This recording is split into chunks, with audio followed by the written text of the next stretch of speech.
Hello everyone, it's Shelly. I'm here with your news for March 28th through April 3rd, 2022. Well, Mercury has gone into Aries. So that's the planet of communication moving from Pisces, where it's watery, nonverbal, subtler, and more about connecting to sort of these things that we can't name and we can't necessarily touch, into Aries, a cardinal fire sign. So when Mercury is in Aries, we're talking a lot of speaking without thinking, without setting and hashing out the details, and is this right or is this wrong, and should I speak, how's this going to be perceived? No, this is a Mercury that is like, bam, there it is. And it's also a time where, depending on your own personal chart, you might feel either empowered to speak or you might feel nervous and anxious.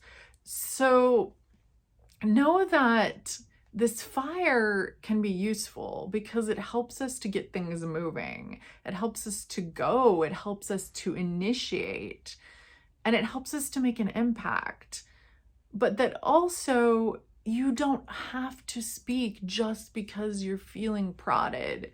Sometimes, seriously, just a minute pause, 30 seconds even, and really 20. For some of us, 20 seconds can stop us from creating an argument or a situation that really doesn't benefit us. I'm not saying that arguing is wrong or doesn't benefit us. Sometimes it does, and sometimes it's needed. So you really just have to balance these things out. And like I said, consider where you're coming from. And if you have to step away from the situation for a moment, do that. Get some clarity before you break things up or cause big rifts. That Mercury in Aries will be getting really, really close to the sun all week. And then at the end of the week, exactly conjunct the sun. That is the time, April 2nd, to get your ideas out there.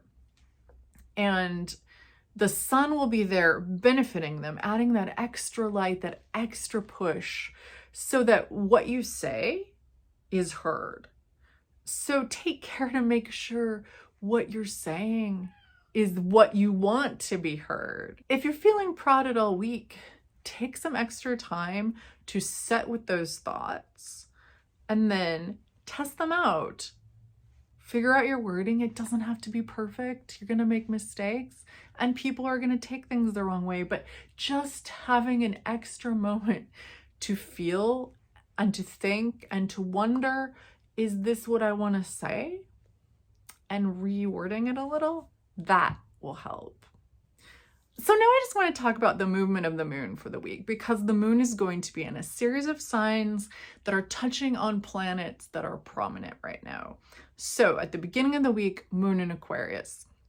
So remember, our moon is how we feel comfortable. It governs our emotions.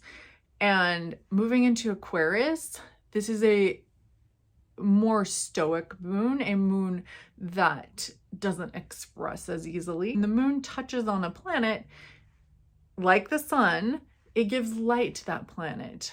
And the moon in particular is really associated with movement. That's one of its things. So it's highlighting those things that it goes through. So as we go, it's going to go to Mars in Aquarius. So when the moon is conjunct Mars, well, think about it for a moment. What is Mars? Mars is action. Mars is getting things done. Mars is that boom, boom, boom. And so the moon, if we think about our stability, our emotions, what makes us feel safe, here we have this thing prodding at us. It might be that extra push to explode, to blow up, to say things. So just be mindful of that. Then the moon will move on to Venus and Saturn. And actually, Venus and Saturn are together. So Venus and Saturn in Aquarius. Here we have Venus, our values, and Saturn. This is the planet of structures. This is the planet of planning, of getting things done over time. So when we've got Venus and Saturn together, our values become something that we can't really go for instant gratification. We might want things now, but we have to wait, and we need to put the systems in place to get there. And when the moon comes into contact with that, it's actually helping us. It's giving light to that and telling us, get to work, get some things done. And in Aquarius, call upon your friends, your networks, your community. So then after the moon moves on from Aquarius, do you know what the next sign is? Pisces. Okay, the fishy Pisces, the two fishes swimming in opposite directions, the water sign, the beautiful water. Okay, so Pisces moon.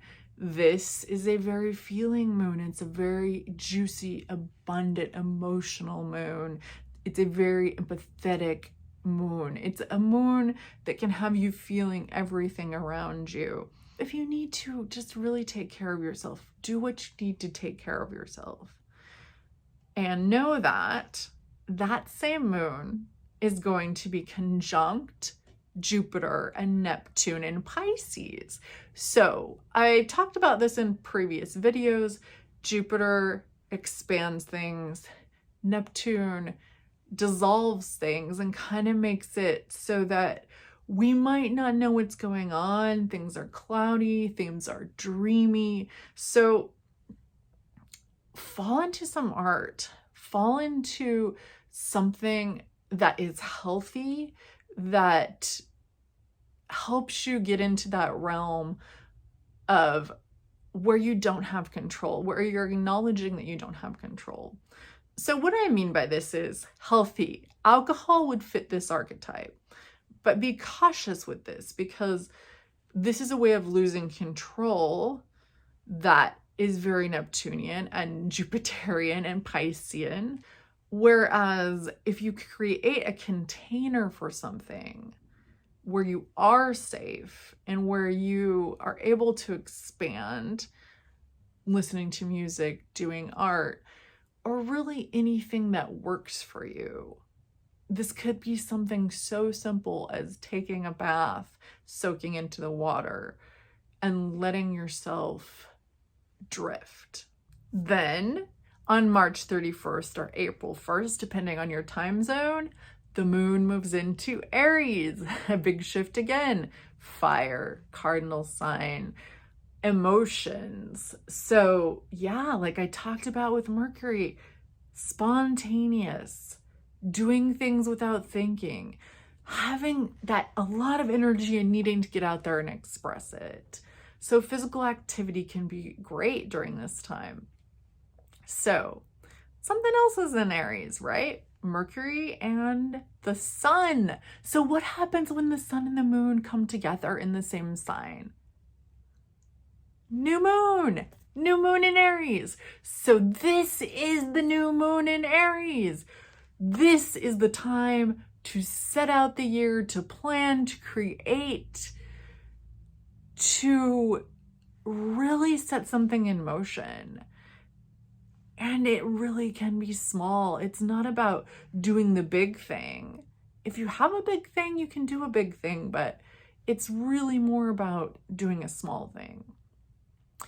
And remember that the new moon, the time to initiate the action of the new moon is at least 24 hours afterwards. So 24 to 48 hours afterwards. This is the prime time to put something in motion. So the end of the day on March 31st or the beginning of the day on April 1st, depending on your time zone, could be midday April 1st, is the time of the new moon. April 2nd, set your things in motion. Do a little planning before that and do a small thing on April 2nd to get things moving. Something special, something with meaning. And then you can save April 1st for April Fool's Day. And while you do that, though, if you're gonna play jokes, be conscious of the effect of what you're doing. Because remember, we talked about Mercury in Aries. Mercury in Aries is gonna say things without thinking. And then we've got Moon in Aries that's feeling prodded to jump and to do, and Sun in Aries. So all this Aries, April Fool's Day could have an effect of hurting someone else. Let yourself have a little fun, but not at the expense of someone else or at the expense of yourself. Set things in motion on April 2nd, like I said, and I'd love it if you shared below what you did, what little small thing you did, because then we can all see how many different small things we can do to take that stress level down a bit, to understand that the small steps lead to bigger things. So if you like this, please like it and subscribe, and I'll be telling you more about the year as the year moves on.